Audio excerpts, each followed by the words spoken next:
Hi! English conversation practice is what everyone needs most. I'm sure you're one of those who's been practicing listening, reading, writing, but do you really get enough time to practice your conversation?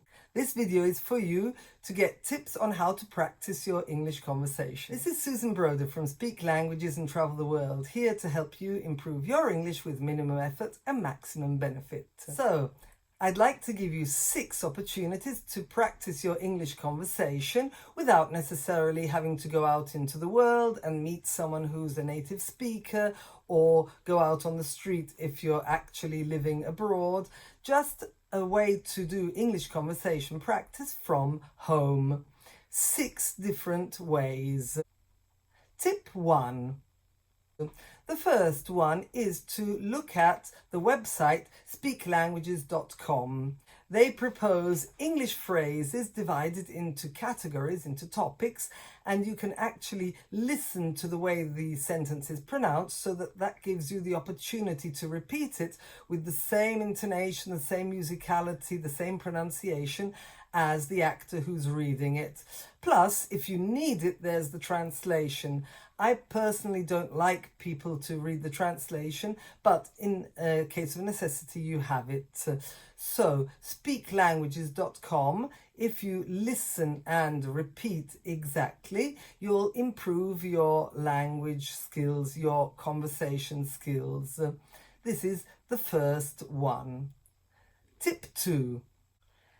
Speechling.com is an excellent website, always free, just like the other ones I'm proposing, which concentrates again on your speaking. They actually have, if you log in, a function where you get feedback on your pronunciation. For non-premium members, there's a limited amount of feedback, but in any case, you can get your feedback. So what's most interesting is their free listening comprehension tool, which gives you the opportunity to listen to how sentences are pronounced and then repeat them. Speechling's English listening comprehension practice gives you the possibility to choose the level that you prefer. I usually recommend intermediate, but it does depend on your level. It's just that I presume that if you can understand me, you're at least intermediate level. So you find the level, you can also find the speed. You can have, which I find very interesting, the words written below, or you can take them off. So I actually recommend listening without reading, because the first time they propose the sentence, you just listen and you can repeat it. Then they'll repeat it and you can actually read below what's been said, and then they'll go to the next sentence automatically.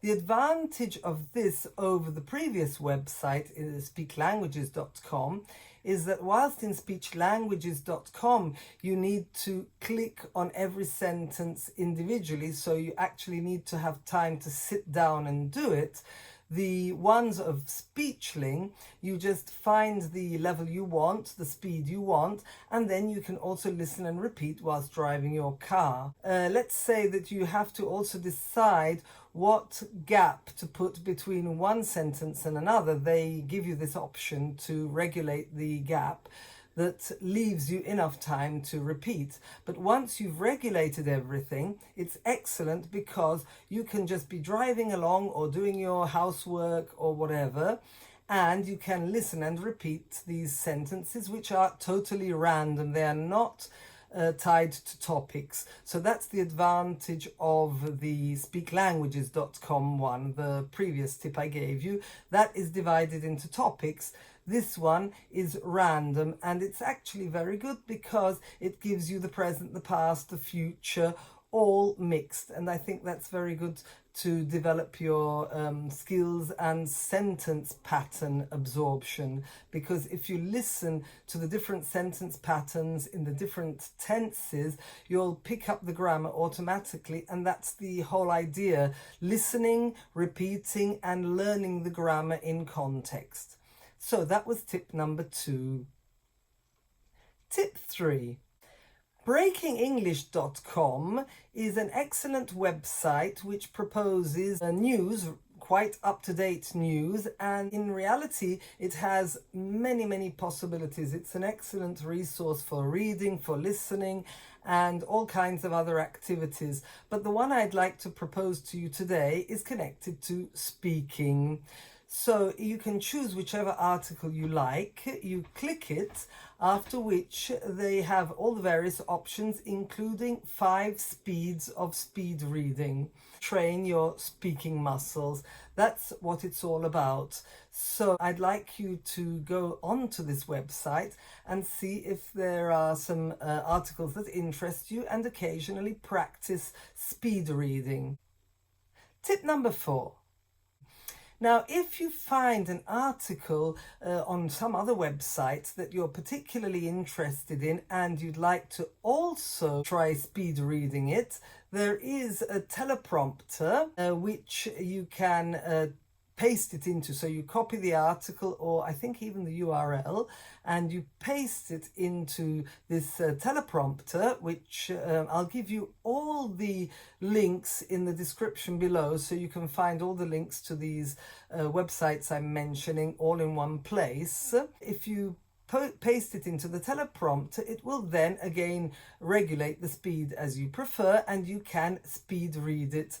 Speed reading is really something very good for your pronunciation. Start slowly and speed up, but do choose articles you're interested in. That's the whole point. You really need to practice what you're interested in, otherwise there's no benefit in it, no fun. This was tip number 4. Tip number 5. Now, you've been practicing all these things I've given you. You've practiced maybe the dialogues I mentioned in a previous video. You've practiced your conversations, your topics, etc. You've practiced speed reading. At this point, it's time to test your pronunciation. Now, how can you test your pronunciation? Every device that we have, every modern device nowadays, gives you the speech-to-text function. So I'm not actually going to put down here how to do it, because every device is different. You have to check out your particular device. I have a Mac, and if I'm not mistaken, one has to just go down onto the audio, and you can find the speech-to-text function, and then it'll give you the shortcut, so that as soon as you open any kind of a Word document, for example, you can then press the button and anything you say will be written on this Word document. And this is the fun thing. You can choose a sentence, maybe from an article, maybe from something you've been speed reading, and you can say it not too long, not too slowly, because the speech-to-text function is actually made to record language at a normal speed. If you speak too slowly, it'll distort it. So when you say something, it'll write it down, and if you don't say it correctly, the funniest things will come out.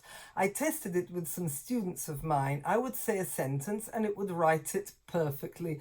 They would apparently say the same sentence, and they were furious because the words didn't come out right, and they couldn't understand why when I said it, it came out right, and when they said it, it didn't come out right. And this is the fun thing. This is the best way to test your pronunciation without having to pay anybody to see if you said it right. So they tried and tried and tried, and finally you should have seen the joy on their face when they actually managed to get the speech-to-text function to write what they had said correctly. So test it out. It's really an amazing tool, and it gets you feedback without having to spend any money on it, and improve your pronunciation. So this was tip number 5. Tip number 6. Tip number 6 refers to my personal Fast Fluency Trainer course. So I'm producing Fast Fluency Training on the go for people who have no time, for busy people. I know that we're all busy in life, and I'm one of the first ones who tries to make use of what we call dead time. Now, that doesn't mean you can only learn a language using dead time, but it certainly means that you can take advantage of it to improve your skills when you don't have as much time as you'd really like to dedicate to it. Therefore, I would recommend clicking the link to have a look at my Fast Fluency Trainer, because it's a series of modules where every week we practice pronunciation, but I'm following a system where we actually revise all the grammar over the various modules. But it's not actually grammar, it's just sentences to listen, repeat, or also questions where you have to give the answer to, or listening comprehension where you have to understand what's been said but give oral answers, and so on. All the actual Fast Fluency Trainer is programmed for a person to be able to do it whilst driving their car. You do not need to read anything. The PDF versions are supplied because when you come home you may say, I didn't really understand that, and you can check it up. But in reality, the objective of this Fast Fluency Trainer is to train your fluency when you're too busy to sit down and study. That means commuting, that means working, doing housework, gardening. Let's say that maybe doing sport is a bit more difficult because you're supposed to be speaking. However, it's a trainer to train your fluency, and there is also personalized feedback once a week. So do check out the link, because this is something which is a little bit more specific, tailored to the needs of a person who wants to revise all the grammar, but at the same time do it speaking and see that they have come from A to Z over a short period of time and increased their fluency, because I'd like you to be able to increase your fluency whilst revising your grammar, and feel that you'll be able to confidently face any challenges in life that you come across, such as a conference, an international conference, answer questions that people may ask you in public or in private, give you the confidence to live your professional and daily life with your fluent English. So this was tip number 6. I hope you've already subscribed. Do hit the notification bell to be notified of any new videos I upload, and I look forward to seeing you in the next one. Bye!